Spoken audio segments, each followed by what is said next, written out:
Bom, a todos que a paz do Senhor seja abundante em nossos corações, o Senhor nos encha de paz, de graça, de misericórdia.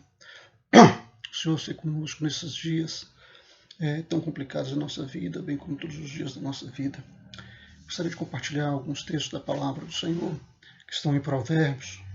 Ao homem pertence os planos do coração, mas a resposta da língua é do Senhor. Provérbios 16, verso 1, bem como Provérbios 19, verso 21, que diz o seguinte: muitos são os planos no coração do homem, mas o desígnio do Senhor, esse prosperará.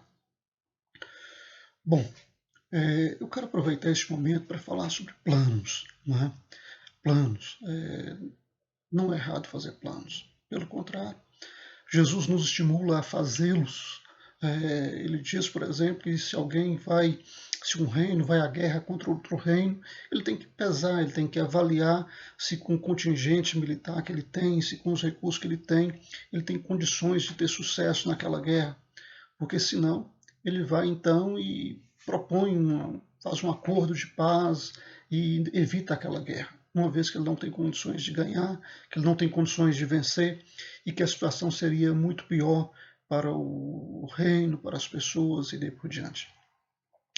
Ele cita um outro exemplo também de alguém que vai edificar uma torre e essa pessoa então deve avaliar se com os recursos que ele tem, ele consegue completar aquela obra. Não servir de vexame, alguém falar, poxa vida, fulano começou a obra e deixou para o meio do caminho, não conseguiu, não concluiu, não terminou. Então o Senhor nos ensina que nós precisamos fazer planos. Mas é verdade também que nós precisamos fazer os planos, mas submetê-los ao crivo do Senhor, submetê-los à aprovação de Deus. O grande problema é que nós fazemos planos e planejamos toda hora, o tempo todo. Planejamos fazer isso, fazer aquilo outro, irmos para um lugar, viajarmos e daí por diante. Mas não submetemos os nossos planos ao Senhor. E muitas vezes ainda, depois que eles não dão certo, nós ainda reclamamos porque Deus não interveio, porque Deus não nos ajudou, porque Deus não nos socorreu, porque Deus não nos livrou, porque Deus não abençoou o nosso plano, que nós não submetemos a Ele. Bom, o texto que nós lemos de Provérbios fala sobre isso, ou seja, ao homem pertencem os planos do coração, mas a resposta certa vem do Senhor. A Bíblia fala de um homem que, no início do seu caminhar com Deus, ele submetia os seus planos ao Senhor. Isso é Davi. Davi, antes de ir para uma guerra, ele consultava o Senhor se ele devia ou não ir para aquela guerra, se ele devia ou não participar daquela situação. E a gente sabe o quanto Davi foi abençoado por Deus enquanto ele procedeu desse jeito, enquanto ele submeteu os seus planos ao Senhor, enquanto ele submeteu aquilo que estava no seu coração às mãos do Senhor. O quanto Deus o abençoou, o quanto Deus guardou, o quanto Deus ajudou, o quanto Deus deu o livramento, o quanto Deus fez com que ele prosperasse no seu caminho. Mas a palavra do Senhor nos mostra que quando nós não submetemos os nossos planos ao Senhor, quando nós fazemos planos, às vezes pode ser um plano excelente, um plano maravilhoso, um plano muito bem elaborado, mas quando nós não submetemos esse plano ao crivo do Senhor, à direção de Deus, à aprovação de Deus, o Senhor não tem compromisso com aquele plano. É um plano meu, de alguém que pensou, que avaliou, mas não submeteu esse plano ao Senhor. E assim, cada dia nós estamos mais independentes de Deus, e isso é muito ruim. A independência em muitos momentos da vida é bom. É muito bom quando a criança consegue já andar sozinho, não precisa estar segurando na mão do pai, da mãe, não precisa mais do andador. É muito bom quando o garoto, por exemplo, já consegue amarrar o seu próprio sapato, vestir a sua própria roupa, sem depender dos pais. Essa independência é muito boa.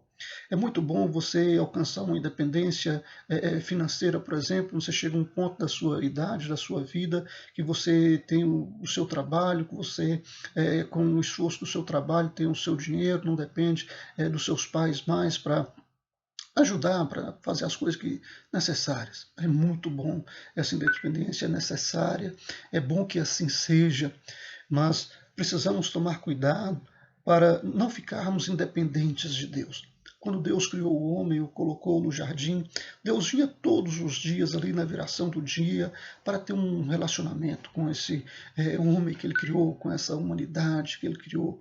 E isso era bom, Deus vinha, Deus estava com o homem, Deus escutava os planos do coração do homem e daí por diante.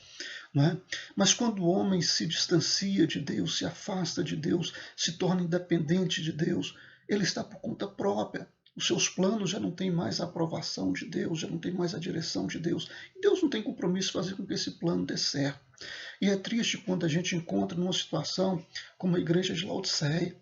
A igreja de Laodiceia pôs o Senhor para fora, se tornaram independentes, cresceram, alcançaram a abundância, a abastança, enriqueceram em todos os sentidos e vários sentidos na vida, mas empobreceram ao acharem que estavam independentes de Deus, que já não necessitavam de Deus, ao ponto de colocar Deus para fora das suas vidas. Então esse é o grande problema da independência em relação a Deus. Quando nós nos tornamos independentes de Deus, Deus já não está junto, Deus já não anda junto, Deus já não está presente, Ele está por lá de fora. Agora, o aspecto positivo, que mesmo Ele estando lá de fora, o Senhor nos ama, o Senhor nos quer bem, Ele sabe que nós erramos, que nós falhamos, e Ele é misericordioso, está disposto a estender a sua mão para nos restaurar, para nos reconduzir à sua presença. Então Ele continua batendo, eis que estou à porta e bato. Se alguém ouvir a minha voz, eu abrirei a porta, cearei com Ele e Ele comigo. O Senhor tem grandes coisas a fazer na nossa vida e Ele quer participar. E se nós queremos ter uma vida vitoriosa, uma vida de sucesso, seja espiritual, seja em qualquer área da nossa vida, precisamos da presença do Senhor.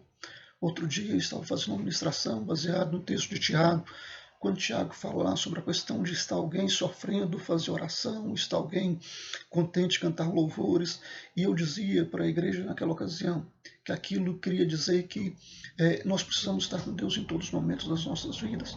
Nos momentos onde estamos passando por alguma luta, como o período atual, onde a humanidade vê de forma apreensiva esse problema aí do vírus que tem afetado o mundo todo, que está aumentando, matando pessoas e daí por diante.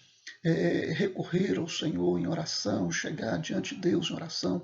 Quantas pessoas que há muito tempo não orava e que agora está orando. Quantas pessoas estão reclamando que os templos estão fechados, porque quando estavam abertos não iam até lá para cultuar, para buscar a Deus junto com a igreja, mas agora porque estão fechados os templos, pessoas estão reclamando que eles deveriam estar abertos.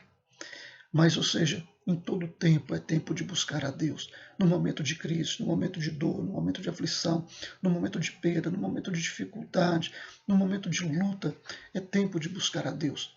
Mas é tempo de buscar a Deus também quando você submete os seus planos ao Senhor. E Deus, na sua infinita graça e misericórdia, estende a mão e te abençoa e te ajuda e faz com que você alcance vitória. Então é hora também de juntar o povo de Deus e promover um culto de ação de graça, porque Deus te deu vitória.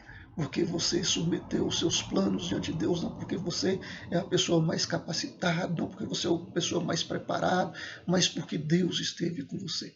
E é interessante, meus irmãos, como que Deus faz a sua obra. Ainda hoje estava lendo a palavra do Senhor em Êxodo, e Moisés falando com Deus sobre as suas dificuldades para cumprir a missão, sobre a sua incircuncisão de lábios, a sua dificuldade de dicção, de falar, de chegar até alguém. E Deus falou: rapaz, isso não é problema seu.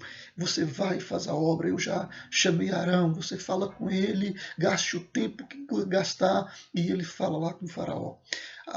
Os planos de Deus, eles não serão frustrados, mas os dos homens sim. Outro dia eu estava vendo uma reportagem de uma família que foi para o exterior nesse período em que o dólar, o euro estão nas alturas por causa dos problemas mundiais, e esse pessoal se preparou e eles foram para um passeio no exterior e ficaram no hotel sem poder sair de casa por causa do problema do vírus naquele país. Ou seja, planos frustrados. Quantas pessoas marcaram alguma atividade para esse período, um casamento, uma cerimônia, uma formatura, algumas pessoas estavam pensando em empreender, em ampliar os seus negócios, em abrir mais uma filial, em inaugurar uma loja, e os planos foram frustrados. Agora, os planos do Senhor não são frustrados. E quando nós também submetemos os nossos planos ao Senhor e Deus os abençoa, e Deus fala, não, pode ir, eu estou com você nisso aí. E ainda que você seja gago, como Moisés, você vai cumprir a obra e a palavra do Senhor na sua boca vai ser verdade, vai ser profunda, vai tocar os corações, as pessoas vão parar e vão ouvir, porque é palavra de Deus, é palavra de vida, é palavra de cura, é palavra de restauração, é palavra que levanta as pessoas, que faz com que o nome do Senhor seja glorificado. Então, precisamos ter planos, não podemos deixar de planejar.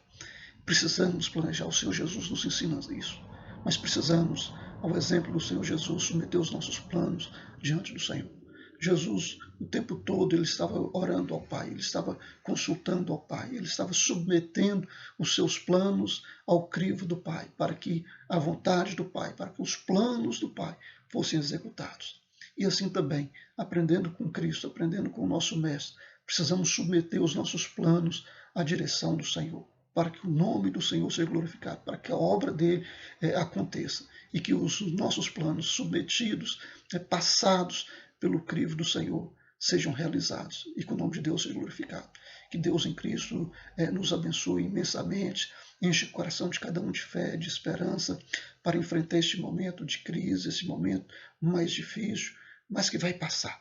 O Senhor está perto, Ele não nos abandona, Ele não nos deixa só em cada luta, em cada problema, em cada situação da vida, Ele está conosco. E que assim seja, que Ele esteja sempre conosco, que não venhamos deixá-lo de lado, não venhamos colocá-lo à parte, mas que Ele esteja junto conosco, nos conduzindo em vitória, em triunfo, e que o nome dEle seja glorificado na nossa vida hoje e todos os dias que o Senhor nos der para viver.